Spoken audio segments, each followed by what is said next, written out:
It's the imminent threat, the Compton Mania Cowboy, Hellman Rosecrown, and you're watching Drinking with Moe's. Cali strong for life.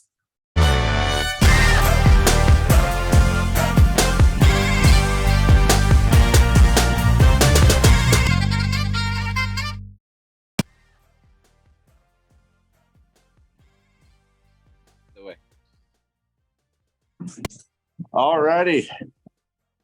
Welcome, everybody. Drinking at Moe's, host Big Mo. Be sure YouTube, like, subscribe, all that good shit, because YouTube algorithm's a pain in the ass. Hit the damn like button. We're on pretty much anywhere you can get your podcast. I am with me today, a guy that came recommended from past guests, Hellman Rosecrown. How you doing? I've been better physically and mentally, emotionally. I'm all doing pretty much in the same regard. As you can see, I'm wearing sunglasses inside, and I'm not your typical douchebag. At least I don't think so. I am recovering from an attempted blinding at the hands of Can't Stop Jamal, if you're familiar with the gentleman. I have heard of him. And Aaron Glass, along with Paul London. Those three seem to be running in some sort of consortium, and they're conspiring against yours truly, as you mentioned, Hellman Rosecrown. Oh boy, yeah, no, don't like that. I've definitely heard of him, and Paul London. Lots of those that have watched wrestling as much as you or myself have definitely heard of him. So they always say, "Don't meet your heroes." How true and bittersweet that really is. Yeah, I've definitely heard that one. Pardon me, my dogs are acting a little crazy right now. Dogs are barking. Oh, yep. My wife and I, we got a Great Dane puppy and English Bulldog. Well, you got your hands full at home. Sounds nice. Dogs are better than people in that regard, is they truly never stab you in the back. And unfortunately, some people like to beat down dogs or even use dog as a derogatory term. Some people, it's, a term of endearment, but dogs get a bad rep, and they're the most loyal beings on this planet. So I aspire to be like a dog. That, that very good point. Dogs are known as man's best friend, and there's that saying that goes around, there's nothing more loyal than a good dog. It's true. And I don't know, they say some dogs are born like that, but hey, I feel like I'm a natural born killer at times as well, so I don't hold that against them either. Nothing wrong with that. There are those that kind of get that bad rap, but when you go to have to protect yourself, hey, got to do what you got to do, right? Absolutely. That's the name of the game. This is a fight game, right? A combat sport, but anything could really happen in there, whether you plan or prep and got your game plan written down and you've practiced it to a T. Even you could slip a banana peel and the crowd's engaged. I've seen referees make mistakes, and the simplest mistakes could be a career or life-ending one. So you got to take everything you do in that ring very seriously. Oh, yeah, no, definitely. The famous example, I've actually had the good fortune of meeting this guy at one point, referee Tim White, how he had R.I.P. if I'm not mistaken. Yes. Oh, yes. It was some point last year, and yeah, he had his refereeing career cut short because of injuries from, I believe it was a Hell in a Cell match. Oh yeah, and I know at one point WWE documented his past with personal demons, which is another thing that plagues this industry, let alone injuries are one thing, but we're all working hurt to some extent, and people do have different ways of coping mechanisms. That is true. Some healthier than others, but we all have our ways of being able to work through different things. And I'm glad he did. As you mentioned, he got back to what he loved, which is truly a blessing.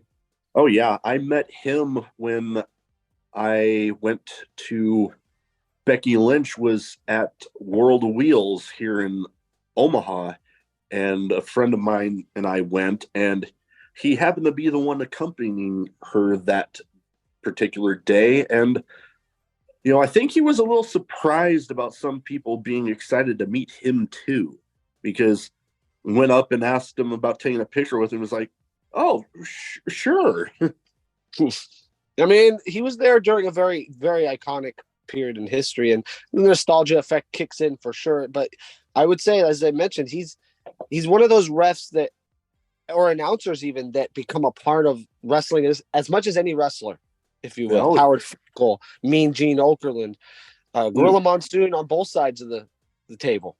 Oh, yeah, no, most definitely. You have those people that are definitely iconic on multiple levels. First question that I like to get with everybody is, what got you started as a fan, and then what got you started, making the leap into wrestling? Well, what got me started as a fan? It's a very ambiguous question, hard one to answer. I liken it to, like, what's your first memory? Do you remember? I don't know. I mean, vaguely. I mean, can I chronologically order it? Maybe it was when my half sister's husband or boyfriend at the time brought over Raw's War on either Nintendo or PlayStation, some system of that nature. But I'd already known who Stone Cold was. I was already a big enough fan that he felt the need to introduce me. My entire life, there was wrestling figures everywhere. So I don't know. It's in my DNA. I've watched WWF, at least the Attitude Era, since I was about 4 or 5. No. I like asking that question because, it can be hard at times to kind of nail down a specific point in time, a specific memory. A lot of people definitely have their stories of getting to see guys like Stone Cold, like a particular favorite of mine, the Road Warriors, and just some of the memories they have attached to those people, and definitely some entertaining stories. So it's a similar thing. Like, I could totally understand someone saying, and I've heard it before, I was watching this match on TV and that's when I fell in love with it. But I was thinking, how'd you get to that channel? Why did you stop flipping? For me, I was always waiting for Monday Night Raw. I was always waiting for SmackDown on UPN. It was every Thanksgiving. It's on the background. I'm looking over my shoulder watching the screen. I didn't have the luxury of pay-per-view, and I was the only real wrestling fan in my house, so I would have to wait till the next day at school to talk about it and to figure it out. Till I got a friend with a black box, and then that was around like 2003, 2002 even, like, pay-per-views finally. Oh, yeah. Nope. I was definitely in those same shoes where I was really the only wrestling fan in the house. My brother for a little bit, but I was the only one that stuck with it. And really the first ever pay-per-view that I actually got to watch live as it happened was WrestleMania 20. That's the first one I paid for with my own money. Me and my friend, and I was too young, I was like 13. Me and maybe young, I don't know, but around that time, I think what year was that? I'm like 12, whatever. Point being, me and my friend, we scrapped together some cash, and I bought that one on TiVo. That shit was great. One of the best pay-per-views to this day. The heel turn with with Trish and Jericho. Amongst other things, of course, but. Oh, yeah, that was classic. And, I mean, they kind of erased one guy from... Understandably understandably so, but it was definitely one of... I got a Benoit story for you. Oh, yeah? It's similar, because I was going to say, so I never have a moment that I was watching or I was like, I got to be a wrestler. I could do that too. It's just always been a thing. I assumed I would be. I didn't really have any other aspirations or skill sets other than maybe being a baseball player for the Dodgers. But that was it. I was going to be a WWF superstar one day, whatever reason it took me so long. We'll get to that later. But I eventually did go to some live shows with that friend I mentioned who had the black box. And one of my first SmackDown, I was playing baseball. It was the playoffs. I think I might have got the last out. Either I caught it or I threw it or I got the last run. I actually scored the last run. That's what it was. From third base. And as I crossed home plate, I couldn't celebrate with the team because I had to run and get off to Anaheim to see SmackDown. So velocity was great. Everything was cool. But the first match of the main card was Chris Benoit versus, I have no idea. But I know second Chris Benoit's music hit. And I wasn't a Benoit fan or Mark to that extent. He was a great competitor. I knew how good he was, but I was an Angle guy more so. Understandable. Just know when that music hit and his energy, the crowd popped, and I've never to this day felt such electricity in my veins and excitement just from his entrance alone. And it's hard with everything he's happened. But yeah. I hold that memory close. No, and that a good memory to hold on to and kind of not necessarily forget or forgive what happened, but some as a fan that you can kind of put it aside in a way to be like, you know what, for the time that I got to see him, that was awesome. Yeah. And I have kind of a similar thing with the memory with the first time I got to see Stone Cold Steve Austin live. Monday Night Raw. He was in maybe this might date me a little, but he was in a feud with Bret Hart. And all right. He ended up chasing around Bret Hart and the Hart Foundation throughout the arena with a axe handle. Literally. Right? Yeah. Oh, yeah. Yeah. And coincidentally, another memory attached to that show in particular, it was the night Owen Hart beat Rocky Maivia for the Intercontinental title. So, yeah, it might be easy to pull that up. What year was that? 97, 96, maybe, you think? Somewhere in there. And yeah, actually, I have gone on the network. I don't need Peacock. I don't even know how they do it now. But when it was just the network, when it was good, I went and looked up that title change date and went right to the network, looked up that show, and watched the whole thing. Hey, it's good stuff. I mean, there's a lot to look back on, but for many reasons, as a fan, what were they doing that was getting everybody? It was such a cultural sensation in the zeitgeist, and that's what we're trying to, I guess, get back to now for revenue, at least. Oh, yeah, and there's a lot of promotions out there that are doing a relatively good job of it, and promotions out there, schools that are doing a pretty damn good job of preparing their students. Like one that came up with you that I actually have somewhat of a connection with, because when I was stationed in San Diego, this school came and did some kind of a rivalry sort of deal with the promotion, Santino Brothers. So I have some connection there, and they've become. Perhaps at this time I'm the redheaded stepchild of the Santino Bros family, but that's the thing about family is I may have done something to make me the black sheep, or maybe it's time for me as the Compton Mania Cowboy to venture off and ride solo. But no matter if you're getting along with your brother or not, or you disagree with family, in the end, it's blood. And we came from the same, and we're going to the end. Oh, yeah. No. And the way I like to think, there's different schools out there that, become kind of destination spots where, like, if you tell somebody I came from here, that it's like, okay, I'm going to pay attention to that person. Santino Brothers, in my mind, has been one of a handful for the Southern California area. I mean, that was my thought as well when I initially said, all right, I'm going to do this. I'm going to become a wrestler, like physically, actually. It didn't happen, but I was looking up Knox Pro, and I don't know what was going on. They might have closed or relocated, so I didn't actually go there. I ended up going with Santino's a year or so later, and I'm glad I did. It's a great environment. Joey Chaos and Sylvia Munoz, who run the spot, they really do feel like a mom and pop to the rest of us, to the young cats coming up, and they have our back and they're guiding us. And I really like how they get you started with the basics, and they hammer in the mentality, shaking hands, being responsible, set up, get there on time. it's kind of a club, but isn't everything? Everything's a club to an extent. Yeah, And once you're in, that's what you want to be. You want to be in the Santino's club, in my opinion. definitely.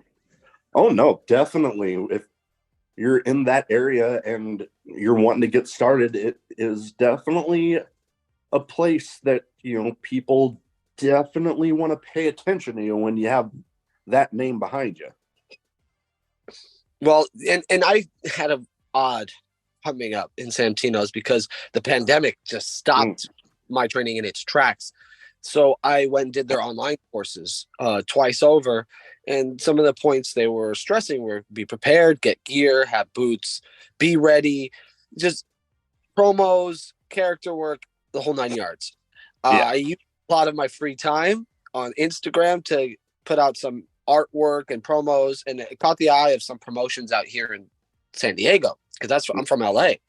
So I actually moved out here and started wrestling on a weekly basis and started wrestling without going through the Santino's network. And I wasn't getting bookings by Hey Brothering anybody. And I never said I'm a Santino's guy other than I wore my Santino's gear and I would go to every Santino's event that I'm welcomed onto.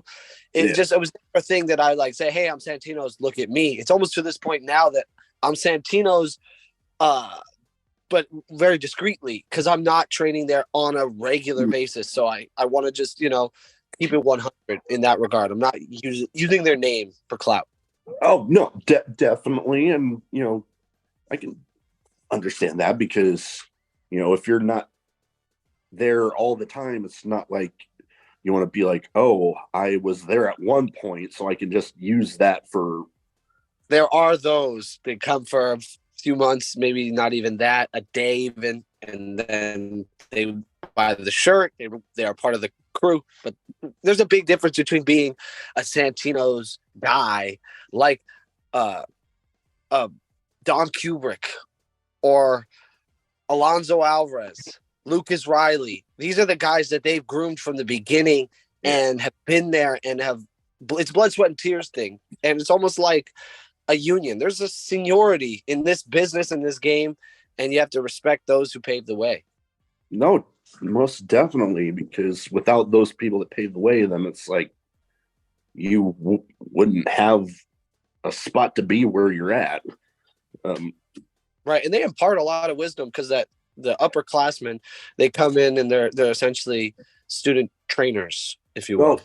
Oh yeah, no, there's a promotion that's on a little bit of a hiatus right now out here that they definitely have their students, but all the guys that have been around for a while, they'll rotate in and out and do similar thing.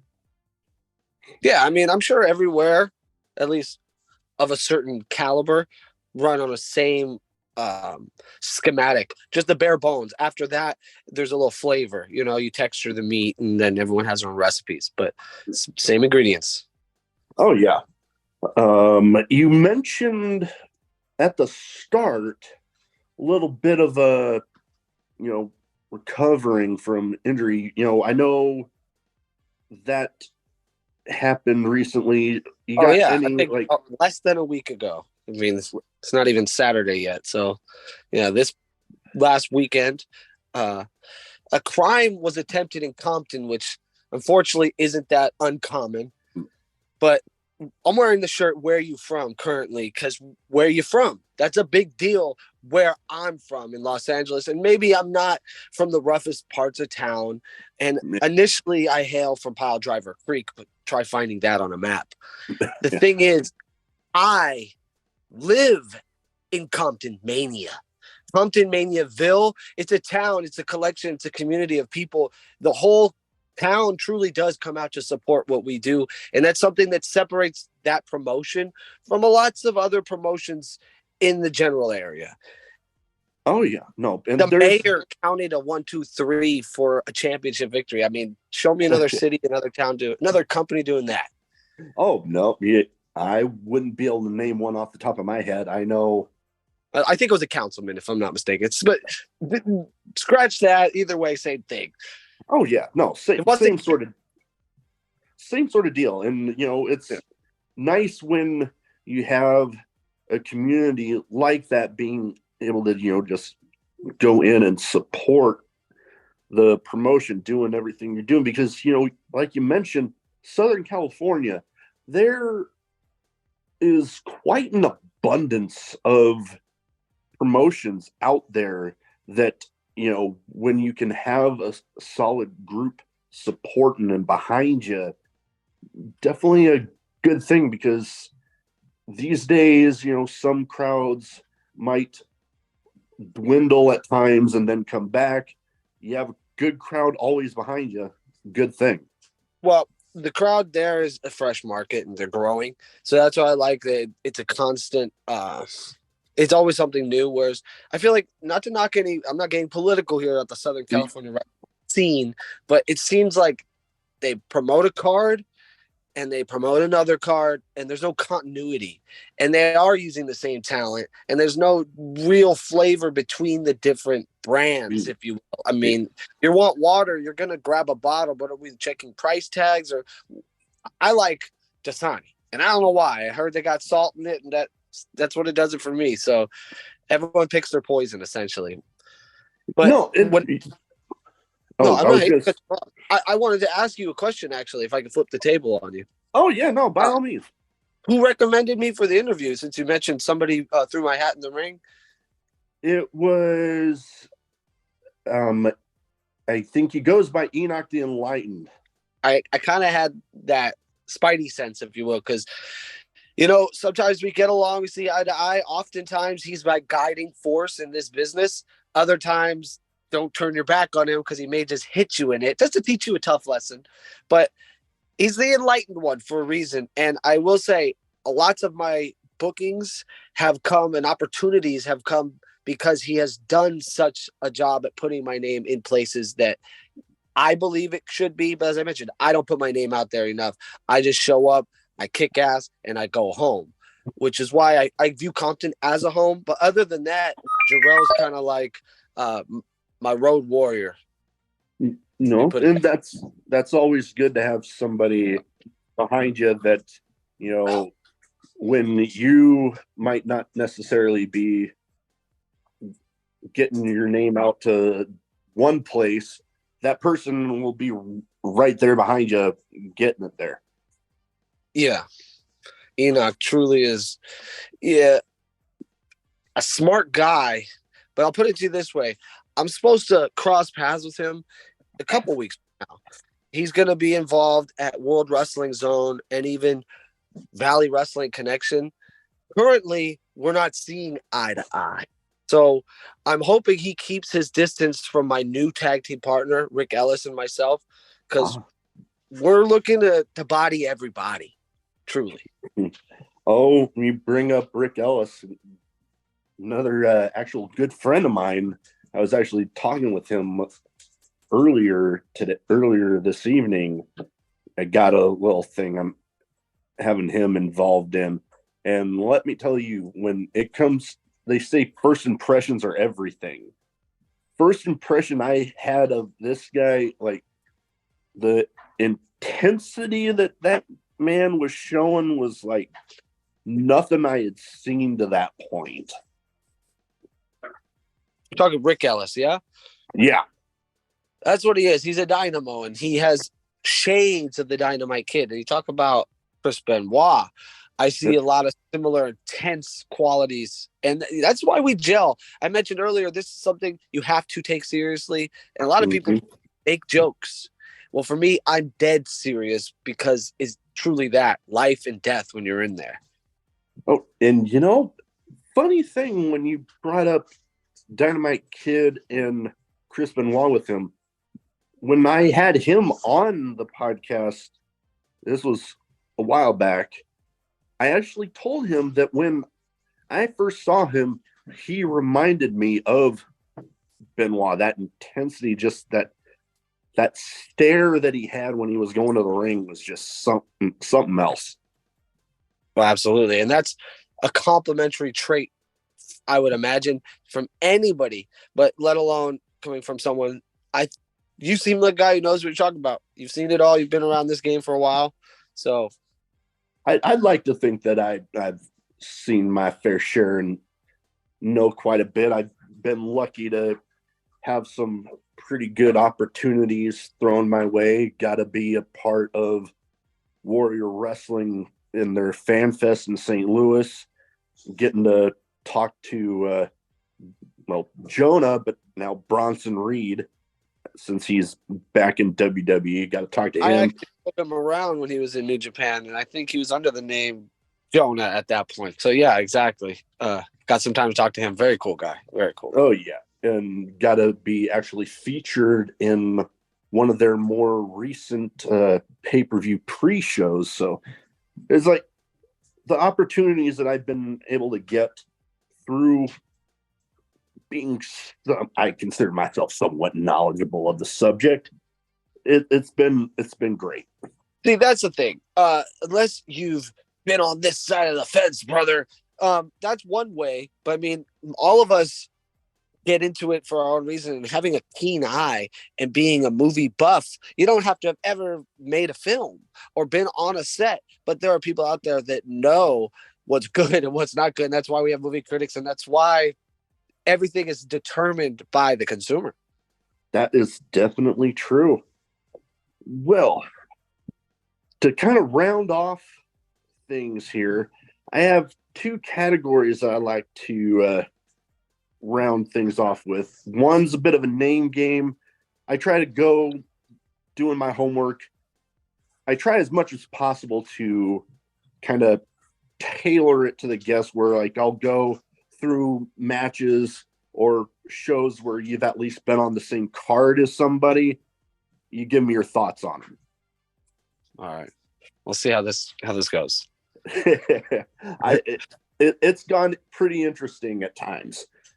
First one, a guy that I've had on the show, a guy who recently just had a pretty intense match there with Rick Ellis, Adam Ginsberg of West Coast Wrestling Company. One word, or am I just going to ramble off some thoughts? Yes, sentence or so. I'm going to say heat, because I don't know what direction the fire's coming from, but there's definitely some heat when him and I are in the same room together. And I've worked for him a few times, and maybe I called out of a show or two that rubbed him the wrong way with proper notice in advance. But hey, I get it. Literally, I'm quoting him. Best of luck in your future endeavors. Other than that, I think has a personal issue with me, and I'm not a bad judge of character. At this point, only 3 years into the wrestling business, I'm done giving everybody the benefit of the doubt, and I'm going off of my gut instinct because it hasn't failed me yet. Mm-hmm. And I'll step in the ring with him anytime because he looked pretty darn good. I've seen him training for that match, and I got to say, he's looking like he should put down the headset and put back on the boots. And I'll leave it at that. The bits I've been able to see of the match so far, I would have to agree. Wouldn't mind getting to see him getting back in there. Another person on the list here, somebody that I've talked a little bit about being on the show, but Kid Bandit. Friend of me, because we started together. We actually started in multiple groups together. I was in a group called the Young Guns, and in the formation, they were a part of that. Prior to that, we were founding members of a group called the Anti-Saviors, and we took it to Njpw, and we tried to reclaim the Santino Bros Championship from the hands of Ray Rosas. All of that was unsuccessful, however, and Kid Bandit, on the other hand, has been very successful. They have skyrocketed to the top of this industry in short order with everything they've done on Twitter, and every avenue they've had, they've seemed to walked out unscathed.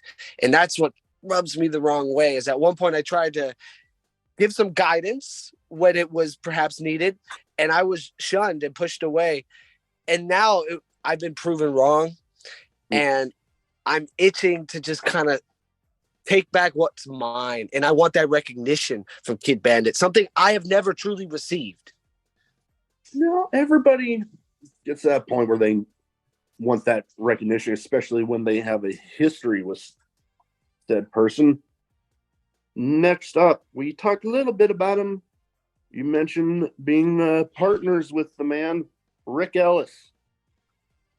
It's a new partnership, so there's much to be seen for like truly what is our potential. I know both of us individually have a lot of potential. And then when you put those combustible elements together, it's like playing with chemistry. You could either blow yourself up or you could come up with a brand new cure. And that's what we're looking to do, to cure this industry of the tag team division problem that seems to plague it from top to bottom. And if we come in as a united force, nothing will stop us from rising to the top. I would definitely agree, knowing what I know of him and getting to know you a little bit. I know when you two are united front, there ain't going to be no damn stopping you. That's what I'm saying. Hellas all the way. Next up, last but not least, another former guest of the show, Biggie Biggs. I faced him. I didn't get flattened to a pancake, but they sure tried. And I'm talking about him and Tony Reyes, the heavy hitters. I'm not sure if they're rolling as a united force currently, but I do know in a few weeks' time, Biggie Biggs is going to be teaming up with another member of that group I mentioned, the Anti-Saviors, my good friend, Richie Coy, a boy named Richie Coy, in fact. And I'm Hellman. And that's what I'm going to do. I'm going to put Richie Coy in their place. I'm going to put Biggie Biggs in his place, because the fact is, I'm teaming with Rick Ellis again. It's Hellas once again.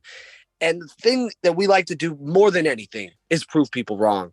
And what's better than toppling the big and turning up something beautiful into something ugly? It's just fun. Fun for me, at least. I can see the appeal to it, proving people wrong and being able to put somebody in their place, as you said, definitely has Richie Coy is another one from Santino's. Let me put it back to you, though, because we started in a similar path and they're blossoming now into a beautiful wrestler, a wrestler of 1,000 holds, 1,000 snapmares, actually. But I haven't actually shaken hands with Richie Coy since they slapped, they chopped, they smacked the skin off my chest. Shoot. For 2 weeks, I was without skin on my chest. And I'm sorry, but a triple threat match does not call for that, especially when my third opponent walked out unscathed. Yeah, seems like they were definitely targeting you and not pretty much forgetting about the other guy. That's why I'm preferring tag team matches from now on. I want someone to watch my back. Have these triple threats turn into muggings all the time. No. And, I pretty big fan of tag team wrestling myself. I've had on, I consider them pretty damn big legends in the business. Hell, they invented the damn Spanish Fly, the SATs. Had them on. They become pretty good friends of mine. Going to be having them on again here sometime soon. Well, hey, I'll tune in. I'm definitely going to watch some past episodes and see what some of your other guests have said. See if my name has come up. If anyone says my name, if it comes in their mouth, I'm definitely coming back for a rebuttal. Put it to you that way. You're definitely welcome back anytime.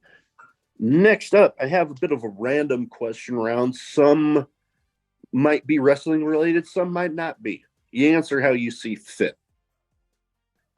Sure. First one, craziest in-match moment. So many, because I just, my whole career is a crazy in-match moment. First match ever. I just went to San Diego to start training for physically, and they're like, "Oh yeah, you're ready to go. Here, you'll start wrestling on Saturday." So like Tuesday, I'm wrestling Saturday. My first match, my opponent and I, we saw each other in the back. I'm getting my boots on. Then as we're coming out, I see my opponent again. And I have no idea what my theme song is. So I had to ask them, is this your song or mine? And they're like, that's you. So I ran out there with all this fire and anger. And I realized, oh, yeah, nobody knows who I am. I should probably smile a little bit. So it was a little awkward. I had a wardrobe malfunction. my jacket. I was like wrestling with my jacket. So it was I've also wrestled a guy. I'm killing myself for not even knowing his name now. That's horrible. Rest in peace. But there was a show that I was wrestling a triple threat, a six man tag. I don't even know because it's a lucha show, a lucha match. And yeah, everyone was running on lucha time. So my opponent hadn't quite got there yet. And now we're 5 minutes till our match. And I'm told my opponent's in the six man is going to be replaced with some girl who had great gear, top notch gear, but she hadn't actually had a match or actually done any formal training yet. But I'm going to have to wrestle her, which is already, I don't think I'd had an intergender match yet, but it's a part of a 6-man tag. So we'll make it work. All of a sudden, my opponent walks in. There's no communication because obviously they speak another language. We get in there. It was the first time I've ever been in a tree of woe. First time I've ever been split on the top rope. There's a lot of, and we didn't really have any talk. We didn't talk at all. We fought with the language of violence, and it was a beautiful thing because it proved to me sometimes I can be as prepared as I want, and you never know what life's going to throw at you. And unfortunately, at our next show, we were memorializing him at the same. So, sorry, he slipped my mind. His name has slipped my mind at the moment. Yeah, it's all good. I know I've had people that had one on relatively recently that, you bring up kind of a language barrier. He had a match against Great Muta of all people, with everything that he's been in the news with his career winding up, and talked a little bit there about the language barrier that they had in that, but things turned out great. Yeah, I mean, if you're truly good at what you do, there's a certain different language to everything. There's a language of dance, and it does transcend that of verbal communication. And that's what we're trying to do. You're trying to go around the world and share your art craft with people who you may not be able to communicate with otherwise. And it's a beautiful thing when you get it to work. That is for sure. Next question. Favorite food? I'm basic, man. Every time I ask that question, it's steak, burger. I got an answer for you though, because I've eaten this every single day for literally the last month straight. Popeyes, their chicken sandwich. Love that. Straight up. It's good price. Get the app. You stack up points. It's only a trolley ride away. I've only had it the one time, but I do like the spicy version of it. The spicy versions of it pretty good. Oh yeah, extra pickles too. Got to do it. Oh yes, sounds delicious. Next up, guilty pleasure. You're looking here at the Phoenix Vulture. It's a little dark. That's the symbol of the War Devil. It's a part of me that I like to acknowledge. Something that it's in all of us. The imminent threat. It is inevitable. We're all going to die. We're all going to perish. Our time is fleeting. I just acknowledge the fact that all of the darkest tendencies and all of my dark thoughts aren't just mine alone. And that puts me at ease knowing that these guilty pleasures that people like to hide from and act that are sinful and that they want to be forgiven for, I don't need to be, because I know I'm a good person and I know the things that I do are for just cause. Then no reason to feel bad about it at all, right? Next up, last but not least, another question I like to ask a lot. Best advice for anybody wanting to get into wrestling? Do they live in Los Angeles area? Go to Santino's. That's always my answer. Start at the Santino Bros YouTube channel. A lot of great instructional videos there. No matter if you're training elsewhere, you might as well always want to, see something from another perspective. And Joey Chaos has that perspective that's very digestible. Other than that, join your local school. Stay in shape. Believe in yourself. And just know the only thing stopping you is yourself, because this is a business that used to keep people out, and it doesn't do that quite as much anymore.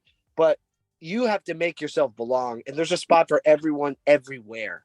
Oh yeah. And you bring up couple good points. One with the Santino Brothers YouTube channel. I've actually watched a handful of those instructional videos, and they are pretty great the way he breaks everything down. And another good point you brought up there with believing in yourself, because I actually just had this conversation, one to say last night, actually, with a guest I recorded with. It's like, if, especially in pro wrestling, but really in life in general, but we'll stick with wrestling. If you're not going to believe in yourself, the promoter, for one, isn't going to believe in you. And the crowds you're going to go in front of definitely aren't going to believe a damn thing you're doing.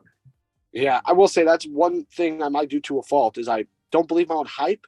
But when I'm in the ring, I believe everything I'm doing. And I get so lost in that character, so lost in who Hellman Rosecrown is, I lose myself. And that could come with, a double-edged sword. It can, but for people, fans like myself, who I gravitate towards those guys that kind of ooze that intensity. And, if you're getting lost in your character and all that, definitely can be pretty intense. Another moment that just came off top, because I have so many that like slipped my mind. Crazy things, unexpected things, unplanned moments. But shout out to the mighty Tortuga. He wrestles out of SoCal Pro, One Ring Circus. He's their champion currently, One Ring Circus champion. And I faced him there previously. And one time, Enoch, the enlightened one, he actually misdirected Tortuga away from me around the post, and we actually had no time to talk about it. I was so looped, so dazed. It happened so instinctually that I had no time to react. I just threw a drop kick on the outside on the cement chute, and it was such a beautifully timed, perfect drop kick, and it got him right on the button. It was so perfectly timed. I got sent a cartoon from an illustrator, and again, I love to pull his name up at the moment, but I'm drawing such a blank. It just shows that, like, I believe it, and it's real. When it's real, it truly is. It truly is real, and it's a magic thing, especially on the children's faces, because I was starting to get very disillusioned in this game. And then I saw the children reacting at a Compton Mania event, and even an amped up wrestling event that was done on 77th Street in the middle of the block. So that's really the community coming out. And when you're affecting children and people with disabilities, you have to step back and realize it is bigger than you and your ego.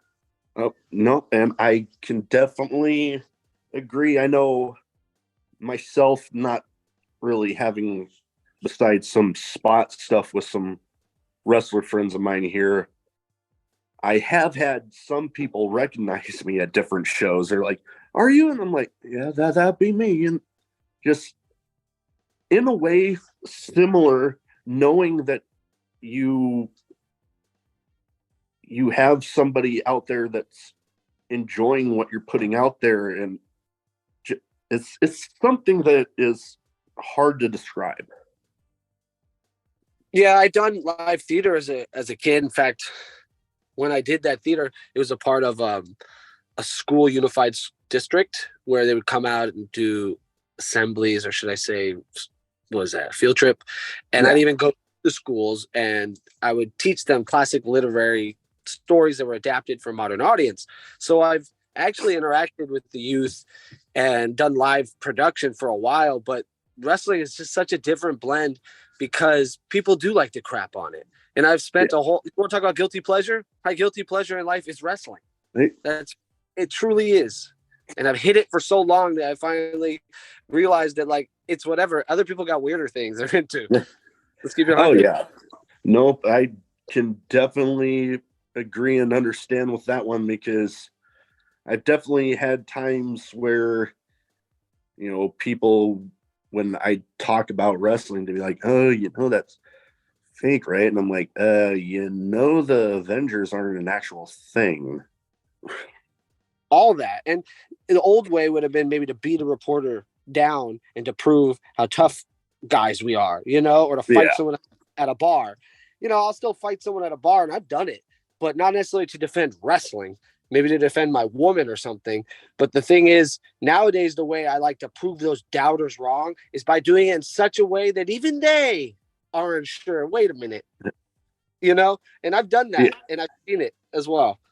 Nope, and that's definitely the magic of it is when you can have those moments where people might go into the show thinking that it predetermined, as I like to say it, but you make them wonder for a second, like I don't know.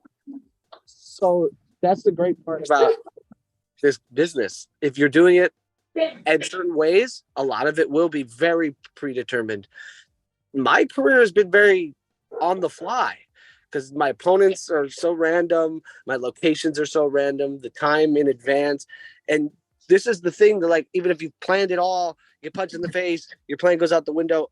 Oftentimes, we just call the bare bones a minimum, like, all right, the XYZ, we'll see you out there. But really, that's why I said it's real as it can get because have them step in the ring because I'm sore every day. My neck hurts all the time. I'm falling on the cement. I'm not a deathmatch wrestler, but I mean, I did get glass smashed in my face, and it's no joke. How about that? Well, oh yeah, no, I've done some training with some of the friends here, and taking even the simple bump in that ring. The last time I did it, I was walking funny for about a week.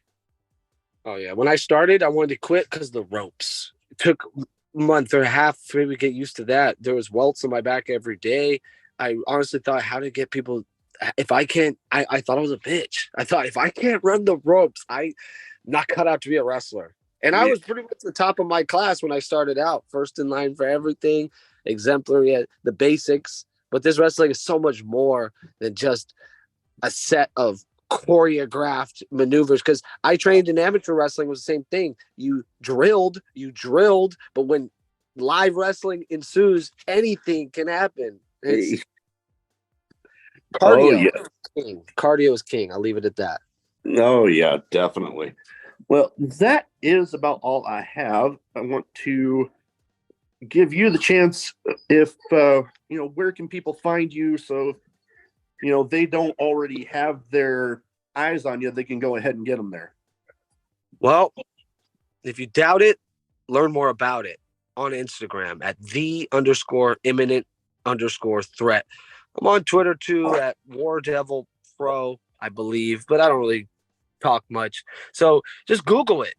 Hellman Rosecrown. You'll find me somewhere. And if you want to see me live this Saturday, February 4th, then you can come on down to World Wrestling Warzone. Yeah, something like that. WWZ.